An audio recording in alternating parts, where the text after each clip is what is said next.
bonjour à vous. Avec ce gros bordel qu'est cette République française, nous avons encore la preuve par l'intermédiaire des députés qu'elle n'est là uniquement que pour nous ponctionner, et ce, à chaque instant de notre vie.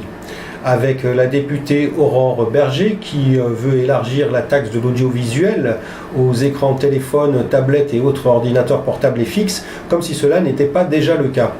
En 2009, il y a la loi Copé qui est sortie sous la présidence de Sarkozy qui obligeait déjà les opérateurs à payer une taxe sur l'audiovisuel, à savoir 0,9% de leur chiffre d'affaires, ce qui représente 320 millions d'euros par an qui rentrent directement dans les caisses de l'État, puisqu'en plus celui-ci ne verse même pas un seul euro à l'audiovisuel public. Donc vous voyez que c'est une manne d'argent qui rentre directement dans ces caisses.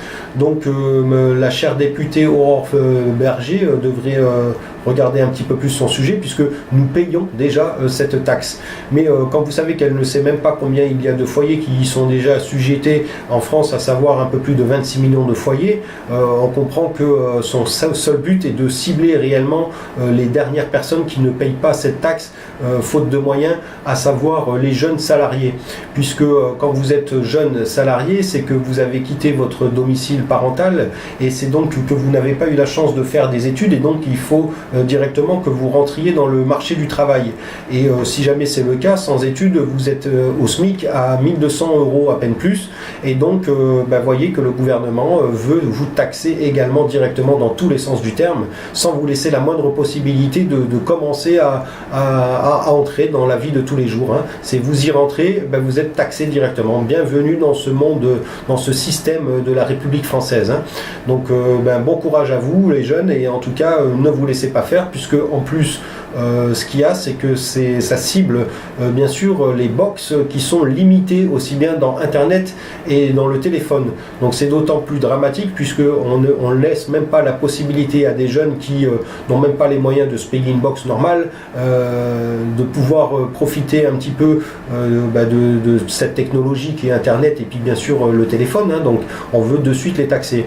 Alors ce qui est un petit peu anormal bien sûr, c'est que parmi le peuple il y a des gens qui sont aisés quand même, et qui ont la chance d'avoir une résidence secondaire, et ces gens-là, s'ils ont une télévision là-dedans, dans cette deuxième résidence, ne payent pas une deuxième fois la redevance télé, puisque c'est par foyer fiscal, et donc une résidence secondaire appartient au même foyer fiscal, donc ne paye pas une deuxième redevance télé. Si ces familles aisées ont un ou plusieurs enfants qui font des études, et donc qui leur payent un appartement, un loyer dans la ville choisie de leur enfant pour faire leurs études, hein, cet enfant a également une télévision pour la plupart, là aussi ils ne payent pas non plus de redevance. Ils ont également des téléphones, ils ne payent pas en plus, sachant qu'ils ont également des ordinateurs portables ou fixes et autres tablettes. Ça fait d'autant plus d'écrans par famille aisée, et donc ils payent une seule fois, vous payez qu'une seule fois la redevance télé. Donc vous voyez que en plus, ce qui se passe, c'est que sachant que vous êtes des familles aisées, pour vous 138 euros par an, ça représente rien du tout. Alors qu'un petit salarié qui entre dans la vie active, imaginez l'impact que ça lui fait déjà sur son budget. Donc vous voyez que entre nous déjà, le peuple français, nous pourrions donc essayer d'équilibrer un peu le truc en vous demandant à vous, les familles aisées, de payer 2 redevances télé. Ça vous ferait rien du tout, en sachant que vous avez plein d'écrans dans votre famille, quoi, hein, dans votre foyer, et donc ça soulagerait ces petits jeunes qui rentraient dans la vie active, et les encourager à travailler un peu, puisque c'est quand même eux l'avenir de la France, et c'est quand même eux qui vont payer les futures retraites. Hein, et donc si jamais on les taxe déjà là, vous croyez qu'ils vont avoir envie de travailler 42 ans dans leur vie? Hein, je ne crois pas du tout. Donc vous voyez qu'on peut faire des choses par nous-mêmes, le peuple, sans attendre après ces guignols de la politique qui sont là. Hein, et vous avez cette preuve flagrante uniquement pour nous ponctionner, et ce dans tous les sens du terme, hein, puisque vous aussi, les familles aisées, bien sûr, vous êtes ponctionnés, et des fois de façon malhonnête. Mais vous voyez qu'il y a des choses à faire, et on n'a pas besoin d'attendre après eux. De toute façon, la taxe de l'audiovisuel ne devrait carrément ne pas exister, puisque chaque chaîne a largement les moyens de pouvoir s'autofinancer par l'intermédiaire des publicités, d'accord, puisque cela leur ramène des millions. Et n'oubliez pas que la publicité, c'est notre temps à nous, c'est comme ça qu'ils la vendent, c'est comme ça qu'ils vendent leur temps de pub sur leur chaîne, hein, c'est avec les téléspectateurs qui regardent leur chaîne qu'ils arrivent à vendre des publicités, il y a des prix pharaoniques, hein, c'est 100 000 euros la seconde selon ce qui se passe. Hein. Une chaîne de grande écoute, la première chaîne, un samedi soir, c'est une fortune la seconde de publicité. Donc vous voyez qu'ils n'ont absolument pas besoin de cette redevance télé que nous payons, nous tous les Français, et surtout les plus démunis. Hein. Donc vous voyez qu'il y a des choses à faire. Alors cette députée là, Aurore Berger, à la place d'exercer cette fonction de politique, hein, elle ferait mieux d'aller faire un réel métier, et parce qu'elle est incapable, et là elle le démontre bien. Hein. De toute façon, c'est pas la seule, c'est 576 autres collègues sont exactement dans le même panier, puisque quand il s'agit de voter des lois qui concernent réellement la vraie société, à savoir le peuple, sa santé, et puis surtout l'écologie, on voit qu'ils se déplacent même pas, les mecs, hein, ils sont 100 à tout casser. Donc vous voyez bien qu'ils sont payés à rien faire et uniquement à essayer de nous taxer encore plus. Voilà. Donc la chaîne terrienne, n'oubliez pas que sa principale fonction est de vous montrer que nous pouvons manifester différemment. Et donc je prends pour exemple là les retraités qui vous êtes sortis dans la rue pour aller manifester, bien sûr, parce que automatiquement votre retraite elle se fait rogner chaque année un peu plus, quoi, hein, et donc vous perdez du pouvoir d'achat. Vous êtes même qualifié par l'intermédiaire de Macron, hein, que vous êtes payé à rien faire, alors que vous avez donné quand même 40 ans de votre vie à ce pays. Hein. Alors voilà le résultat. Le président de la République, Emmanuel Macron, dit que les retraités, vous êtes payés à rien faire. C'est quand même hallucinant d'entendre ça de la bouche d'un président de la République qui devrait remercier tous les retraités d'avoir donné 40 ans de leur vie pour faire aujourd'hui ce que notre pays est, quand même, entre parenthèses. Donc voyez comme vous êtes remerciés, voyez comment nous, les futurs retraités, nous allons être remerciés. Donc nous, on peut déjà s'asseoir sur notre retraite, hein. Avec ce genre de système, on sait très bien qu'on ne l'aura pas.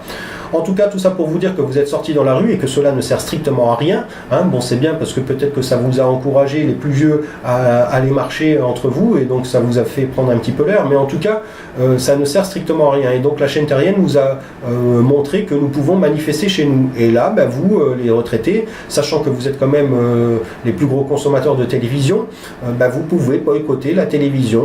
Donc je pense à la première chaîne, quand bien même elle est privée, hein, les autres la 2, 3, 5, je sais plus quoi là, c'est directement l'État, mais il faut commencer quelque part. Donc boycotter la première chaîne, puisque c'est la plus importante, et par cet intermédiaire là vous montrez aux autres chaînes que vous êtes capable aussi de les boycotter, hein, et donc d'exiger que ça soit eux-mêmes, par l'intermédiaire des mannes d'argent qui rentrent par le biais de la publicité, de payer la redevance télé, en fait, hein, voilà, hein. Normalement elle ne devrait pas exister, mais en tout cas si elle doit exister, que ça soit eux qui se débrouillent avec ça. Vous, les consommateurs de télévision, vous n'avez pas à payer quoi que ce soit, puisque vous donnez déjà de votre temps à chaque chaîne qui, eux, font payer aux publicitaires ce temps-là. D'accord? Donc, vous voyez que vous pouvez faire ce genre de choses. Dans une vidéo précédente, je vous avais également montré que vous pouvez vous-même carrément vous faire payer par les chaînes. En prenant l'exemple suivant, à savoir vous boycottez la première chaîne un samedi soir de grande écoute et vous proposez à une autre chaîne d'aller chez eux, et vous allez voir que ils vont vous payer directement, puisque encore une fois c'est votre temps qui les fait manger. D'accord? Donc en gros c'est vous-même qui faites manger tous ces gens-là. Ensuite, quand vous voyez qu'il y a des animateurs qui se font payer vraiment des fortunes pour faire n'importe quoi, donc vous comprenez qu'ils n'ont réellement pas besoin de notre argent, hein. C'est uniquement pour continuer à péter dans la soie, à surconsommer, et surtout à enlever le peu d'argent des jeunes gens qui vont rentrer dans la vie active. Donc voilà ce que vous propose la chaîne, de faire ce genre de boycott, et puis si jamais vous voyez que ça marche, vous allez voir que ça va vous encourager à le faire encore plus, et puis surtout justement à prendre conscience que nous pouvons jouer dans la même cour que ces gens-là, hein, les prendre à leur propre jeu, à savoir que c'est eux maintenant qui doivent vous payer, puisque c'est bien vous et votre temps qui faisait tourner toutes ces chaînes. Voilà, donc j'espère que vous allez être solidaires là-dedans, que les jeunes qui doivent payer bientôt cette redevance télé, si jamais cette loi passe, de toute façon elle va passer, hein, et notamment elle va passer surtout la nuit, hein, puisque n'oubliez pas que la nuit ils sont payés le double, hein, donc ils font en sorte de travailler de la nuit, si on peut dire, travailler, en tout cas de faire acte de présence, comme ça ils sont payés largement beaucoup plus, et vous allez voir que malgré tout, les jeunes au SMIC qui rentrent dans la vie active vont devoir quand même la payer, cette fameuse redevance télé. télé. Donc n'hésitez pas à vous réunir et puis à boycotter ça, parce que c'est le boycott, notre arme de destruction massive. Et le fait de manifester chez nous, non seulement nous pouvons manifester sur la chaîne télévision, mais également sur la radio, un soir bien précis, tous ensemble, personne ne regarde la télé, personne n'écoute la radio, et on discute entre nous, et on fait de la musique, on fait n'importe quel autre loisir de n'importe quelle autre personne, et vous verrez que en faisant ce genre de choses qui nous incombent en rien, et notamment et en plus nous enrichit, puisque nous allons faire des choses différentes à la place de rester obnubilés par les écrans, hein, et ça va être bénéfique pour nous, et en plus l'impact que cela va engendrer pour ces gens-là qui ne voient que des rentrées d'argent. Il n'y a que ça qui les obsède, ces gens-là. Voilà, donc j'espère que je vous ai intéressé là-dedans, j'espère que nous allons continuer à être unis, parce qu'on voit bien que ça bouge. Et en plus de ça, dans cette vidéo, parce que dans les vidéos précédentes, je vous ai expliqué quelques détails sur cette réelle république, ce système qui nous esclavagise en fait tous autant que nous sommes, hein, peu importe notre manne financière. Et donc je vais vous faire suivre un lien dans cette vidéo qui parle